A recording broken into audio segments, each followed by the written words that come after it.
बिस्मिल्लाहिर्रहमानिर्रहीम। अस्सलाम वालेकुम viewers, my name is Fayaz Waheed. Viewers, dream weaver CC के लास्ट 2 लेक्चर्स में हमने इंस्टॉलेशन और कुछ इंटरफेस के बारे में ड्रीमवीवर की बात की थी कि हम किस तरीके से ड्रीमवीवर में फ़ाइल वगैरह किस तरीके से क्रिएट कर सकते हैं, और उसके अलावा कुछ मज़ीद इसमें हमने काफ़ी डिटेल में बात की थी। उसके बाद नेक्स्ट हम मूव करते हैं और देखते हैं कि ड्रीमवीवर में हम किस तरीके से अपनी वेब की जो फाइलें क्रिएट करके उनमें किस तरीके से वर्किंग कर सकते हैं। उससे पहले यहाँ पे अगर मैं देखूँ तो मेरे पास हेल्प में जाएं, और अगर आप अबाउट ड्रीमवीवर में जाते हैं तो यहाँ पे आपको पता चल जाएगा कि आपके पास ड्रीमवीवर का कौन सा वर्जन है। तो मेरे पास यहाँ पे इस टाइम वर्जन 13.0 है। तो मुझे स्टूडेंट्स की तरफ से मैसेजेस भी आ रहे थे। एक स्टूडेंट की तरफ से मैसेज ये भी था कि जो इसका लेटेस्ट वर्जन है ड्रीमवीवर CC 2020 उसके बारे में कुछ बता दीजिएगा। तो यहाँ पे मेरे पास तो फ़िलहाल ये इंस्टॉल है, आप उसे देख लें। ज़्यादा फ़र्क होता नहीं है वैसे, कुछ नए फीचर्स हो सकते हैं, कुछ ज़्यादा नहीं। कुछ इंटरफेस की कह लें कि इसकी जो स्ट्रक्चर है उसमें कुछ चेंजेस वगैरह हो सकती हैं।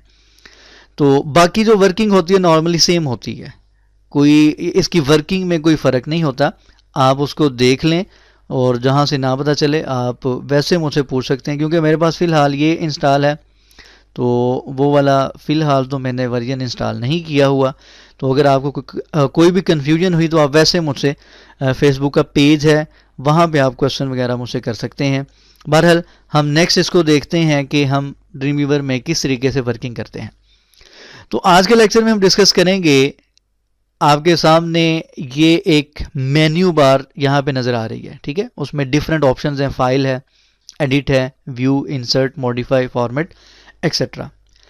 इनको हम डिस्कस करते हैं वन बाय वन कि इसमें जो जो ऑप्शंस हैं उनको किस तरीके से यूज़ करते हैं और किस तरीके से यूज़ किया जा सकता है। तो सबसे पहले आपको यहाँ पे एक ड्रीमवीवर का एक आपको यहाँ पे लोगो नज़र आ रहा है। अगर इस पर क्लिक करते हैं तो इसमें आपको ऑप्शन नज़र आ रहे हैं रीस्टोर का, मिनिमाइज का, मैक्सिमाइज का और क्लोज का, ठीक है। आप यहाँ पे क्लिक करके अपनी विंडो को रीस्टोर भी कर सकते हैं, मिनिमाइज भी कर सकते हैं, मैक्सिमाइज भी कर सकते हैं और क्लोज भी कर सकते हैं। जो ऑप्शन आपको यहाँ पे नज़र आ रहे हैं, ठीक है। ये रीस्टोर भी विंडो को किया जा सकता है, यहाँ से मिनिमाइज भी कर सकते हैं और यहाँ पे इसको क्लोज भी कर सकते हैं। अच्छा, उसके बाद हम नेक्स्ट मूव करते हैं। जो हमारे पास मेन्यू बार में फर्स्ट जो कह लें कि फाइल मेन्यू है, उस पर अगर क्लिक करते हैं तो हमारे पास कुछ ऑप्शंस आपको यहाँ पे इस तरीके से नज़र आ रहे हैं, जिसमें सबसे पहला ऑप्शन है न्यू का, ठीक है।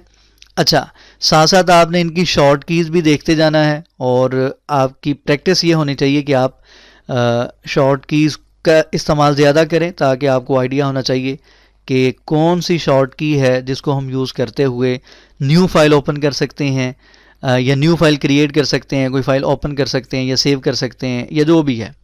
तो यहाँ पे आपको न्यू हर एप्लीकेशन में Ctrl+N ही आपको नज़र आता है। अगर मैं इस पर क्लिक करता हूँ तो मेरे पास इस तरीके से एक इंटरफेस ये वाला ओपन हो गया है कि न्यू फाइल आपको कौन सी चाहिए। यहाँ पे आपके पास पेज टाइप्स यहाँ पे डिफरेंट नज़र आ रही हैं, HTML है, CSS है, लेस है एंड सो ऑन। अच्छा, जो इससे लेटेस्ट वर्जन्स हैं जैसे 17 है या 2020 होगा, उसमें यहाँ पे बूटस्ट्रैप का ऑप्शन भी आपको यहाँ पे नज़र आ रहा होगा, ठीक है। यहाँ पे इसमें नहीं है, उसमें आपको बूटस्ट्रैप का लेटेस्ट वर्जन या कोई भी वर्जन जो ओल्डर है या लेटेस्ट है उसको भी आप अपने पेज में ऐड कर सकते हैं। और बूटस्ट्रैप के जो टेम्पलेट्स हैं, ठीक है, उनमें से भी आप जो कह लें कि ऑलरेडी उन्होंने बनाए हुए हैं उनको यूज़ करके उनको कस्टमाइज भी आप कर सकते हैं। तो फ़िलहाल मैं कोशिश करूँगा कि इसका लेटेस्ट वर्जन इंस्टॉल कर लूँ, अगर तो हो सका, ठीक है। यानी कि कोई टाइम की अवेलेबिलिटी हुई या बाकी चीज़ों से तो इंशाल्लाह वो मैं इंस्टॉल कर लूँगा। लेकिन अगर ना कर सका तो फ़िलहाल इसी को मैं एक्सप्लेन कर दूँगा, क्योंकि ज़्यादा फ़र्क नहीं है। कुछ ऑप्शंस का फ़र्क हो सकता है, वो आप मुझसे वैसे पूछ सकते हैं। बहरहाल यहाँ पे आपके पास पेज टाइप है HTML, CSS, less, SAS, JavaScript, PHP, XML, SVG and so on, ठीक है। आपको यहाँ पे डिफरेंट फाइल पेज टाइप्स मिल रहे हैं। फॉर एग्जांपल मैं HTML पे क्लिक करता हूँ तो यहाँ पे आपको डॉक टाइप नज़र आ रही है। इस पर अगर क्लिक करते हैं तो हमारे पास यहाँ पे HTML की जो डॉक टाइप्स हैं वो यहाँ पे आपको नज़र आ रही हैं। HTML5 है लेटेस्ट, HTML 4.01, उसके बाद XHTML है, ठीक है। ये डिफरेंट आपको यहाँ पे HTML की डॉक टाइप नज़र आ रही हैं। आप जो डॉक टाइप सिलेक्ट करके इसको क्रिएट करते हैं वही डॉक टाइप का डॉक्यूमेंट आपके पास वहाँ पे ओपन हो जाएगा। इसी तरीके से CSS में जाते हैं या किसी भी आप ऑप्शन पे जाते हैं यहाँ पे, तो आप इस तरीके से ये फॉर एग्जांपल SVG पे मैं गया हूँ तो इसके यहाँ पे आपको डॉक टाइप यहाँ पे नज़र आ रही हैं, ठीक है। उसके बाद है फ्लूइड ग्रिड लेआउट, टेम्पलेट्स हैं, साइड टेम्पलेट्स हैं। ये मैं डिटेल में लास्ट लेक्चर में डिस्कस कर चुका हूँ, इस वजह से इसकी डिटेल में जाने की ज़रूरत नहीं है।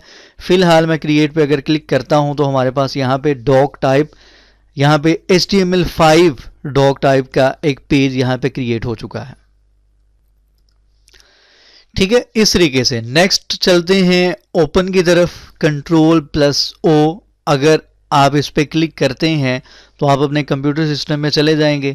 वहाँ पे आपकी जो भी फाइल है, फॉर एग्जांपल मैंने एक फ़ाइल क्रिएट की थी टेस्ट के नाम से, फ़िलहाल मैं इसी को ओपन कर लेता हूँ, ठीक है। तो ये इस तरीके से आप कोई भी फाइल ओपन कर सकते हैं, हर सॉफ्टवेयर में यही ऑप्शन होता है। उसके बाद दोबारा फाइल पर क्लिक करते हैं तो यहाँ पे ओपन रीसेंट जो आपने फाइल्स, यानी कि मैंने जो अपने कंप्यूटर सिस्टम में रिसेंटली जो मैंने फाइल्स क्रिएट की हैं या जिनमें मैंने वर्किंग की है उसकी एक लिस्ट आपको यहाँ पे नज़र आ रही होती है, ठीक है। आप किसी भी फाइल पे क्लिक करेंगे तो वो फाइल यहाँ पे ओपन हो जाएगी। उसके बाद क्लोज है, क्लोज ऑल है। ये शॉर्ट कीज भी आप साथ साथ देखते जाइए। Ctrl+W है, Ctrl+Shift+W है। उसके बाद है सेव और सेव एज, ठीक है। आपने ये फाइल फॉर एग्जांपल है, इसको आप कोई भी अगर चेंजेस करते हैं, फॉर एग्जांपल यहाँ पे मैं कुछ भी राइट कर लेता हूँ, ये बॉडी का टैग है, तो यहाँ पे आप देखेंगे ये सेव का बटन आ गया। यानी कि आप कुछ भी इसमें एडिटिंग करते हैं तो यहाँ पे सेव का बटन आ गया। इसके लिए शॉर्ट की आपको पता है Ctrl+S है। और सेव एज का भी आपको आइडिया है कि सेव एज पे क्लिक करेंगे तो आप इस फाइल को अपने कंप्यूटर सिस्टम में नेम दे के आप इसको सेव कर देंगे कि इस नेम से मैंने इसको सेव करना है। तो ये छोटी छोटी चीज़ें हैं जो कि हर सॉफ्टवेयर में सेम ही होती हैं, तो इनको ज़्यादा डिटेल में डिस्कस करने की ज़रूरत तो नहीं है। उसके बाद सेव ऑल है, सेव ऑल रिलेटेड फाइल है, यानी कि आपने जो भी सेव किया हुआ है या बाकी जो रिलेटेड फाइल्स हैं उसमें आपने कोई चेंजेस वगैरह की हुई हैं। उसके बाद है सेव एज टेम्पलेट, ठीक है। आप इसको एक टेम्पलेट के तौर पर, फॉर एग्जांपल आपने कंप्लीट एक वेब पेज क्रिएट किया है, ठीक है। उसके बाद आप क्या करते हैं, इसको एक टेम्पलेट के तौर पे आप यूज़ करना चाह रहे हैं, यानी कि इसको आप अपने ड्रीम वीवर में एक टेम्पलेट के तौर पे, जैसे बूटस्ट्रैप के टेम्पलेट्स होते हैं, यहाँ पे आप नेम देते हैं, साइट का नेम फॉर एग्जांपल ये टेस्ट ही लिखा हुआ है, ठीक है। सेव एज इसको कैसे करना है, और इसको अगर यहाँ पे मैं सेव करता हूँ, अपडेट लिंक, इसको यस कर दें, देख सकते हैं यहाँ पे एक टेम्पलेट के तौर पे एक फ़ाइल क्रिएट हो चुकी है DWT की एक्सटेंशन के साथ, ठीक है। यानी कि सिंपल आप कह लें कि आपने कंप्लीट वेब पेज क्रिएट किया है, कंप्लीट वेबसाइट क्रिएट की, जैसा कि बूटस्ट्रैप में होता है। उसके बाद आप क्या करते हैं, उसको एज ए टेम्पलेट आप सेव कर लेते हैं ड्रीम वीवर की डायरेक्टरी में या लाइब्रेरी में, ठीक है। आप जब भी उस टेम्पलेट को यूज़ करना चाह रहे हैं, उसको कस्टमाइज़ करना चाह रहे हैं, उसको किसी भी वेबसाइट के लिए यूज़ करना चाह रहे हैं, तो आप उस टेम्पलेट को यूज़ कर सकते हैं जैसा कि नॉर्मली टेम्पलेट्स होते हैं, ठीक है। तो फिलहाल मैं वही वाली फाइल ओपन कर लेता हूँ, ये वाली। उसके बाद नेक्स्ट चलते हैं। अच्छा, यहाँ पे रिवर्ट का ऑप्शन क्या कर रहा है, रिवर्ट के नेम से हमें पता चल रहा है कि ये अनडू करेगा, यानी कि आपने जो चेंजेस अभी की हैं करने के बाद उसको सेव किया है, अगर आप चाहते हैं कि वो वाली चेंजेस मैंने नहीं रखना चाह रहे, उसको आप कह लें कि वेस्ट करना चाह रहे हैं, ख़त्म करना चाह रहे हैं, आप उसको रिवर्स करना चाह रहे हैं, तो उसके लिए हम रिवर्ट का यहाँ पे ऑप्शन यूज़ करते हैं। फॉर एग्जाम्पल मैं इस पर क्लिक करता हूँ तो यहाँ पे मेरे पास मैसेज आया, revert to the previously saved version, यानी कि आपने जो चेंजेस वगैरह पहले की हैं कि आप उनको ख़त्म करना चाह रहे हैं, तो हम यहाँ पे फॉर एग्जाम्पल येस करते हैं तो आप देखिएगा डिव का टैग मैंने ऐड किया था वो यहाँ से ख़त्म हो जाएगा, ठीक है। तो इस तरीके से आप ये ऑप्शंस यूज़ कर सकते हैं। उसके बाद इंपोर्ट है, एक्सपोर्ट है, यानी कि इंपोर्ट से मुराद ये है कि आप XML इनटू टेम्पलेट, XML को आप अपने टेम्पलेट वगैरह में इंपोर्ट कर सकते हैं। इसी तरीके से आपने अगर कोई टेम्पलेट खुद से डिज़ाइन किया है उसको आप एज ए XML यहाँ से एक्सपोर्ट भी कर सकते हैं, ठीक है। अच्छा, उसके बाद नेक्स्ट है प्रीव्यू इन ब्राउज़र। मेरे पास यहाँ पे फायरफॉक्स, क्रोम और IE, यहाँ पे ये 3 ब्राउज़र ऐड हैं। एडिट करके आप यहाँ पे आपके पास जो भी आपके कंप्यूटर सिस्टम में ब्राउज़र मौजूद है आप यहाँ से लिस्ट में उसको ऐड कर सकते हैं या उसको आप यहाँ से रिमूव कर सकते हैं, ठीक है। इसको हम नेक्स्ट बाद में डिस्कस करेंगे, ये काफ़ी डिटेल है फ़िलहाल। उसके अलावा यहाँ पे आपको F12 की भी नज़र आ रही। बाय डिफ़ॉल्ट मैंने ये सेट किया हुआ है फायरफॉक्स। अगर मैं F12 प्रेस करूँगा तो ये वाला पेज मेरा जो है वो फायरफॉक्स में ओपन हो जाएगा, ठीक है। अच्छा, उसके बाद है वैलिडेट। वैलिडेट क्या करता है?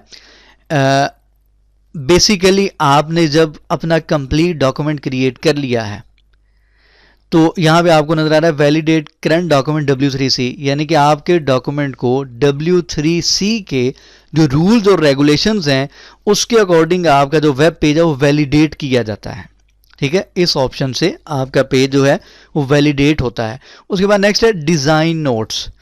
अच्छा, डिज़ाइन नोट्स की थोड़ी सी डिटेल है, इसको हम जब नेक्स्ट कोई साइट मैनेज करेंगे तो वहाँ पे मैं इसका आपको आइडिया दूंगा डिज़ाइन नोट्स किस लिए यूज़ किया जाता है और इसका मकसद क्या होता है, क्योंकि अभी इसकी समझ नहीं आएगी। उसके बाद नेक्स्ट है एग्ज़िट, Ctrl+Q अगर आप करते हैं तो ये यहाँ से एग्ज़िट हो जाएगा। तो फ़िलहाल जो हमारे पास ड्रीमवीवर में फ़ाइल का मेन्यू है उसको आप लोगों ने देख लेना है। अगर तो जो लेटेस्ट वर्जन है उसमें कोई ऑप्शन मज़ीद हो, लग तो नहीं रहा मुझे कि कोई होगा, आप लोग देख लीजिएगा कि अगर कोई ऑप्शन है और समझ नहीं आती तो आप मुझे मैसेज कर सकते हैं। इंशाल्लाह मैं आपको फेसबुक का पेज है वहाँ पे आप मुझे मैसेज कर दें, इंशाल्लाह मैं आपको वहाँ पे वो समझा दूँगा।